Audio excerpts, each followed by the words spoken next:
మెదక్ జిల్లా వెల్దుర్తి మండల కేంద్రంలోని దేవతల చెరువు నుండి పంట పొలాలకు నీరు విడుదల చేయడంతో ఇబ్బందులు ఎదుర్కొంటున్నామని రైతులు ఆవేదన వ్యక్తం చేశారు. పంటలు కోతకు వచ్చిన సమయంలో నీరు విడుదల చేయడం వల్ల తమకు నష్టం ఏర్పడుతుందని ఆవేదన వ్యక్తం చేశారు. నీరు అవసరం ఉన్న సమయంలో వదలలేదని, ఇప్పుడు నీరు వదలడం వల్ల పంట పొలాలు నష్టం వాటిల్లుతుందని, బీడువారిన పొలాలకు నీరు వదలకుండా కోతకు వచ్చిన పంటలకు నీరు వదులుతున్నారని ఆగ్రహం వ్యక్తం చేశారు.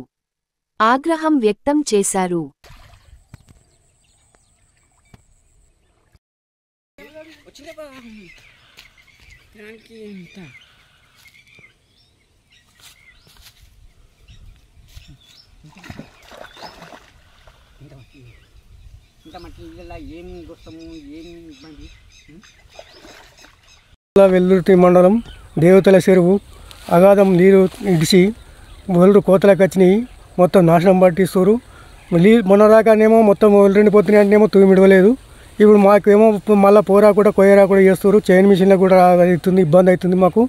వీళ్ళున్న పొలాలు ఒక 100 ఎకరాలు వీళ్ళు వాడుతున్నాయి. ఇప్పుడు ఒక్క అధికారి కూడా ఏం చర్య తీసుకుంటలేరు. ఎంత అవసరం ఉంటే అంత తిప్పుకొని పారబెట్టుకోరు దాంట్లో మేము. కాకపోతే మాకు ఇప్పుడు నష్టపరిహారం అవుతుంది బాగా. మా కోతలకు వచ్చినాయి. మాకు ఇప్పుడు చైన్ మిషన్లు కావాలంటే మళ్ళీ అందరికీ రావాలి, తెలంగాణలో లేవు. మాకు టైలర్ మిషన్ సాగేది. ఇప్పుడు ట్రాక్టర్ ఓరా కూడా కాలు ట్రాక్టర్ ఓరా కూడా అయిపోయింది. ఇప్పుడు అంత పరిమితం అయిపోయింది. ఇప్పుడు ఇంకా 100 ఎకరాలు వారు అది పెట్టనీయలేదు. కొంతమంది అధికారులు ఒక రాజకీయం చేసి దాని మీద చేసి అంత ఆగం పట్టించి రైతులందరినీ అది చేసిరు. గారి దేవతల చెరువు వెనుక అప్పుడు ఓట్ బంద్ సిస్టమ్ లెక్క పెట్టినరు.